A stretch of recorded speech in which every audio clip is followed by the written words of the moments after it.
Assalamualaikum warahmatullahi wabarakatuh. Jumpa dengan saya, dengan Rahma. Kali ini saya akan bicara tentang psikologi komunikasi. Sebagaimana Anda lihat di layar, ada PowerPoint yang kosong. Apa pikiran Anda?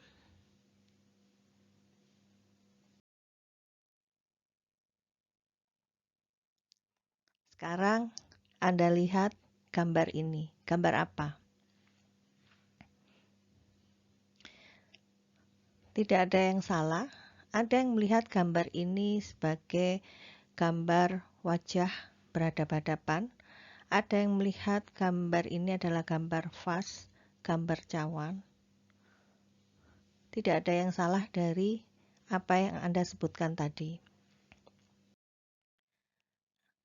Anda baca slide ini.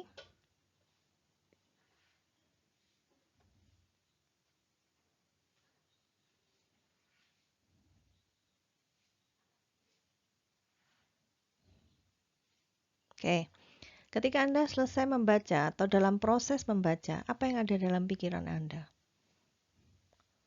Oke, ada yang mengatakan bahwa virus adalah sesuatu yang mematikan dan sudah ada sejak zaman dulu. Ada yang mengatakan, ada yang berpikir bahwa, aduh, iya ya, virusnya dari kota Wuhan. Wah, virus ini berbahaya dan segala macam, bermacam-macam yang ada di dalam benak Anda. Anda lihat gambar ini? Apa yang Anda pikiran Anda? Oh, yang sosok yang sebelah kiri mengatakan bahwa gelas ini setengah penuh.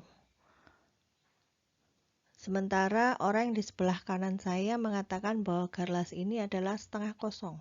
Mana yang benar? Tidak ada yang salah di antara keduanya. Hanya sudut pandangnya saja yang berbeda. Nah, apa yang kenapa saya menampilkan gambar-gambar yang tadi sebelumnya? Sebelum saya menjelaskan lebih jauh tentang apa sih topik saya kali ini. Nah, kita sebenarnya adalah akan membahas tentang komunikasi intrapersonal. Apa yang tadi Anda pikirkan ketika melihat slide kosong, kemudian ketika Anda melihat gambar ya, melihat gambar dengan sudut pandang yang berbeda, kemudian Anda membaca tulisan, berita, kemudian Anda melihat ada dua orang yang mengatakan hal yang berbeda terhadap satu stimulis. Nah, ini sebenarnya dimaksud dengan komunikasi intrapersonal. Bagaimana orang menerima informasi, mengolahnya, dan menyimpannya, itu akan menghasilkan kembali, itu yang disebut dengan komunikasi intrapersonal. Jadi komunikasi intrapersonal ini adalah merupakan komunikasi yang terjadi di dalam diri sendiri. Ketika Anda berpikir di dalam diri Anda sendiri, ketika Anda berbicara pada diri Anda sendiri atau yang biasa dikenal dengan self-talk, ini yang disebut dengan komunikasi intrapersonal. Fungsinya apa? Memberikan makna pada lingkungan sekitarnya, bisa juga memikirkan suatu permasalahan, mempertimbangkan sesuatu persoalan sampai pada pengambilan suatu keputusan. Ini yang disebut dengan komunikasi intrapersonal. Jadi saya ulang lagi bahwa komunikasi yang terjadi di dalam diri sendiri, di dalam pikiran kita sendiri, itu yang disebut dengan komunikasi intrapersonal.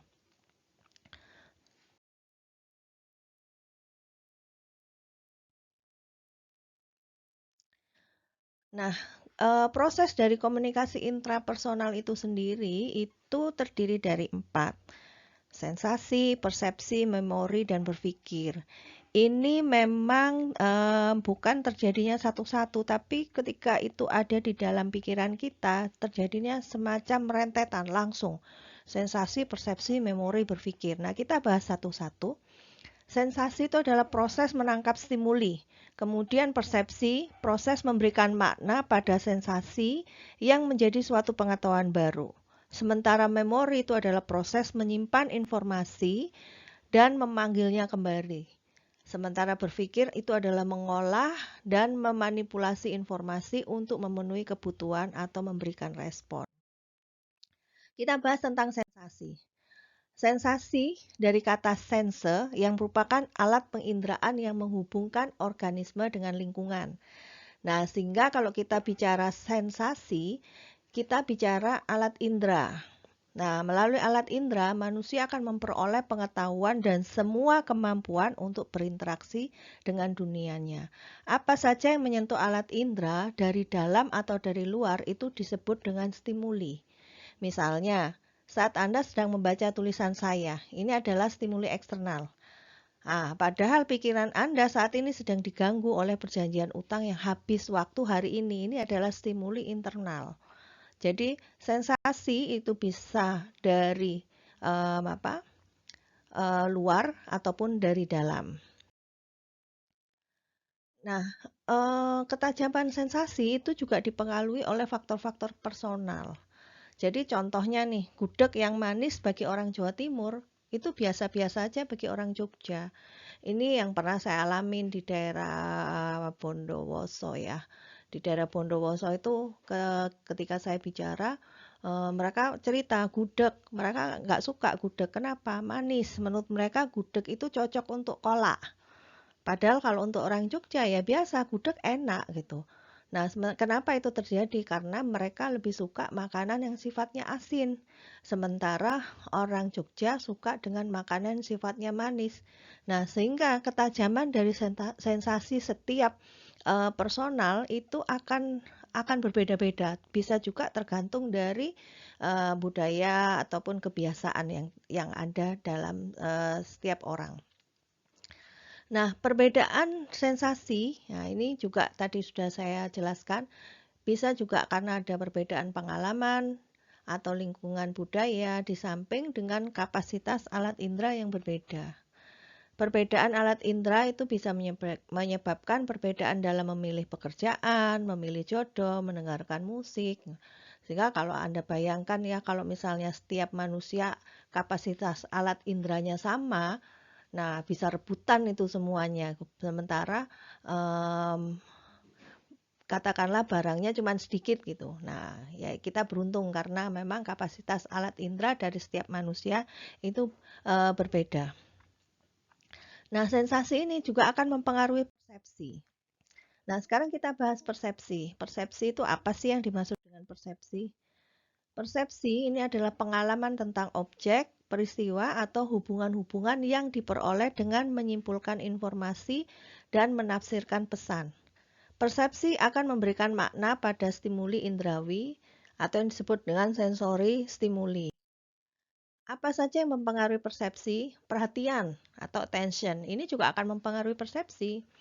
Apa yang disebut dengan perhatian? Proses mental ketika stimuli atau rangkaian stimuli menjadi menonjol dalam kesadaran pada saat stimuli lainnya melemah. Jadi kalau ada sesuatu yang menarik perhatian, itu akan mempengaruhi persepsi kita. Ini contohnya faktor eksternal yaitu gerakan, intensitas stimuli, kebaruan atau novelty, pengulangan, ini termasuk di dalamnya adalah unsur sugesti. Jadi kalau misalnya di antara benda-benda yang diam terus kemudian ada yang bergerak, ini kan menarik perhatian. Ini juga akan menimbulkan persepsi kita, ada apa itu di sana. Terus kemudian ketika itu pengulangan yang terjadi, itu juga akan mempengaruhi persepsi kita terhadap suatu stimuli itu bagaimana. Terus ini faktor internal, yaitu ada kecenderungan manusia melihat apa yang ingin ia lihat, mendengarkan apa yang ingin didengar. Ini yang disebut dengan perhatian selektif. Jadi kalau misalnya ada seorang anak nih diberikan nasihat oleh orang tuanya, tapi orang tuanya selalu merasa bahwa anak ini kok tidak pernah nasihat saya masuk ke dia gitu loh. Kenapa? Karena seringkali yang terjadi adalah apa? Anak itu mendengarkan apa yang ingin didengar, sehingga kadang-kadang pesan yang sebenarnya harus dia terima itu tidak diterima. Karena yang dia dengar, yang ingin dia dengar adalah ini, sementara maksud orang tuanya berbeda gitu loh. Atau pada saat kita melihat sesuatu, apa yang dari lingkungan sekitar, ketika kita melihat itu, ya itu yang ingin kita lihat, yang lain kadang-kadang kita nggak peduli. Nah, ini juga mempengaruhi faktor dari persepsi. Faktor personal yang menentukan persepsi. Yang menentukan persepsi itu bukan jenis atau bentuk stimuli, tapi karakteristik orang yang memberikan respon pada stimuli itu. Itu juga akan menentukan. Jadi orangnya itu sendiri juga akan menentukan persepsi.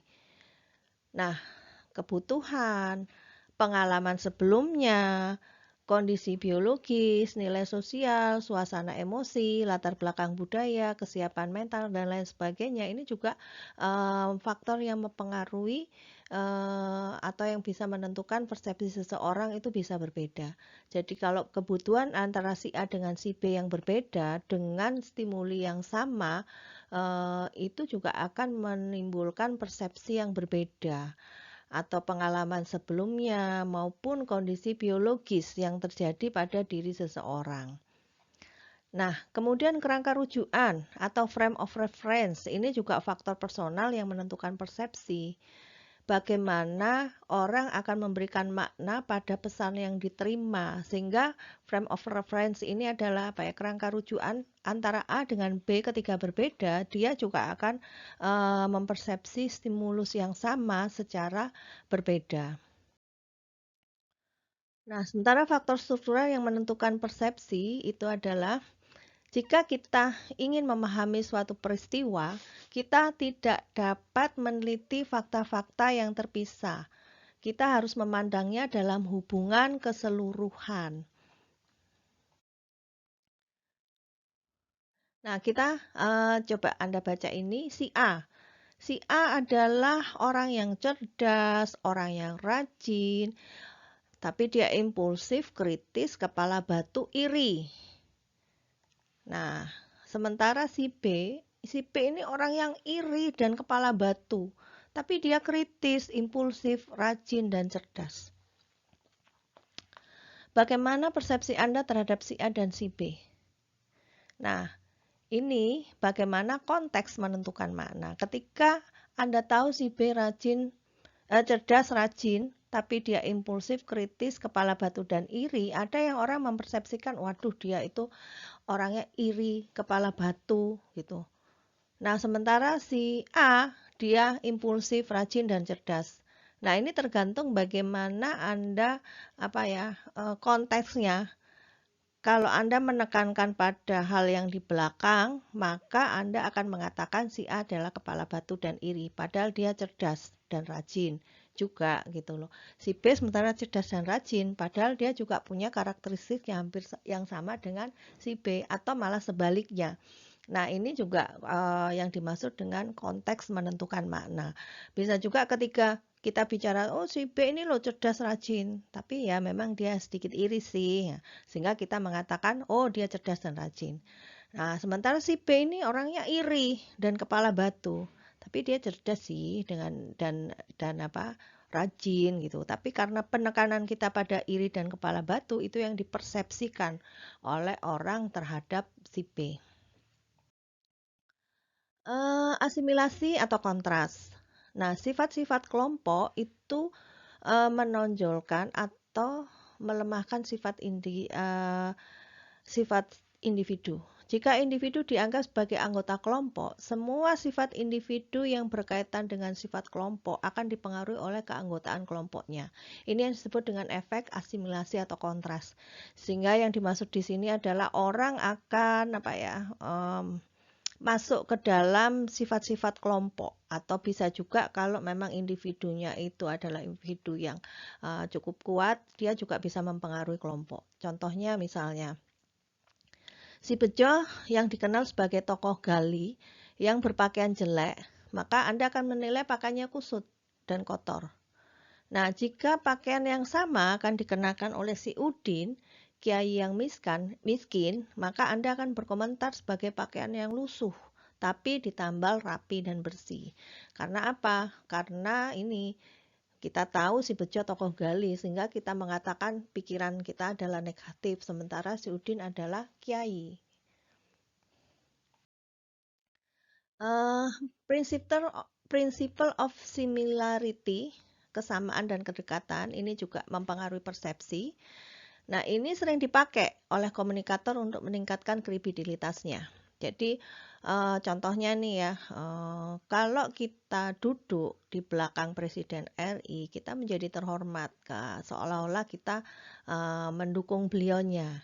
Nah, misalnya juga sebaiknya seseorang akan merasa kredibilitasnya berkurang karena berdampingan dengan orang yang nilai kredibilitasnya rendah pula.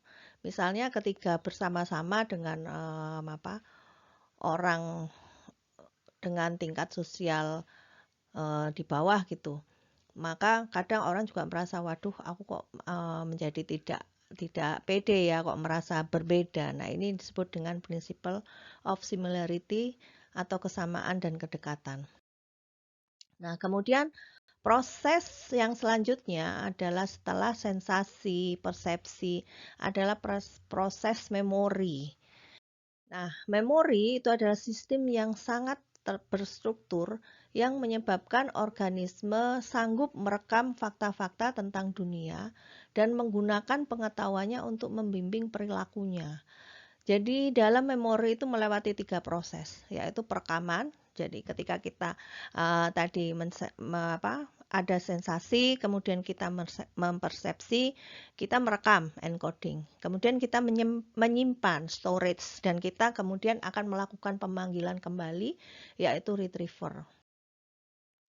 Nah, sesuatu yang sudah tersimpan dalam memori akan mempengaruhi pemaknaan atau persepsi seseorang terhadap sesuatu di waktu yang lain.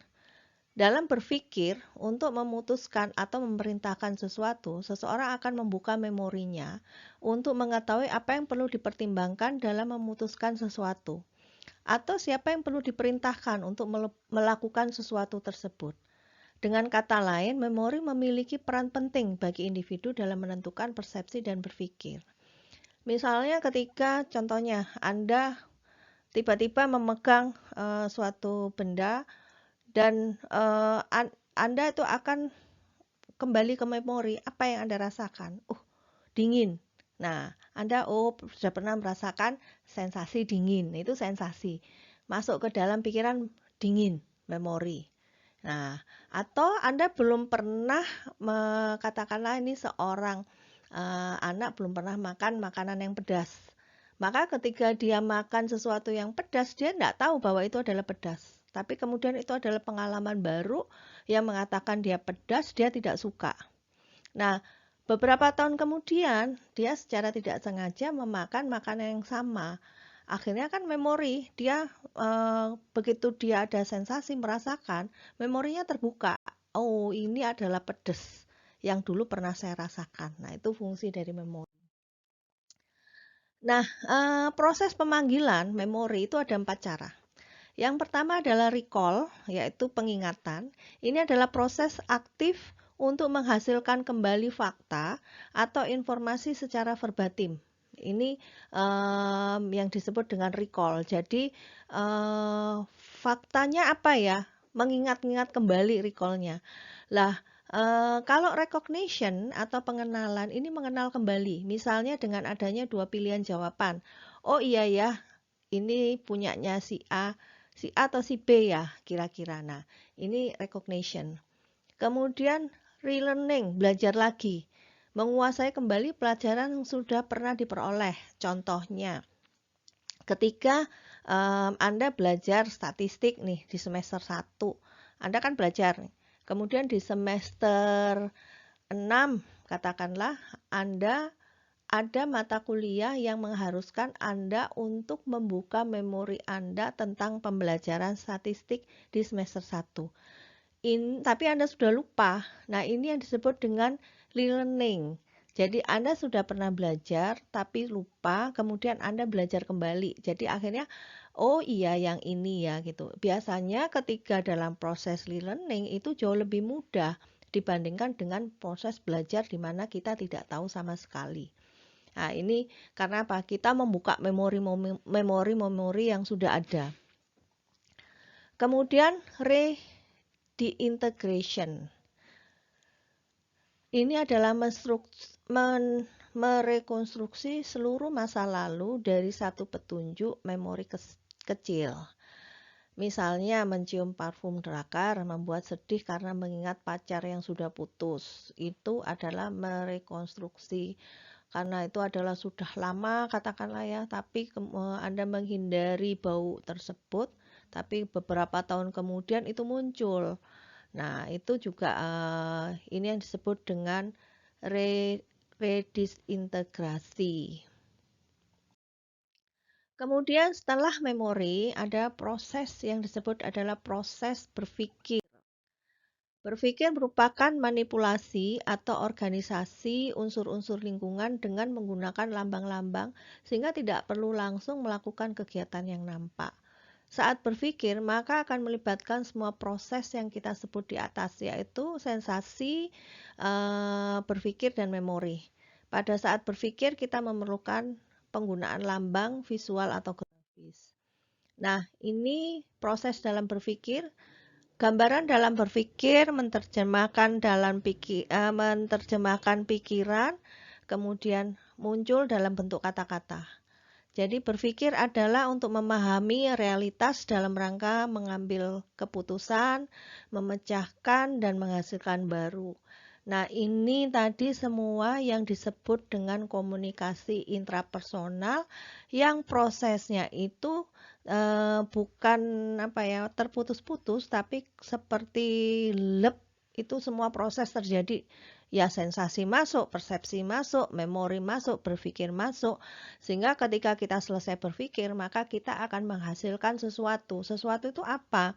Sesuatu itu bisa merupakan suatu sikap, suatu tindakan, suatu pemaknaan terhadap apa yang kita lihat. Nah, itu yang disebut dengan komunikasi intrapersonal. Sesuatu yang masih ada, pikiran yang masih ada di dalam diri seseorang yang nanti fungsinya adalah untuk mengambil suatu sikap, mengambil suatu keputusan.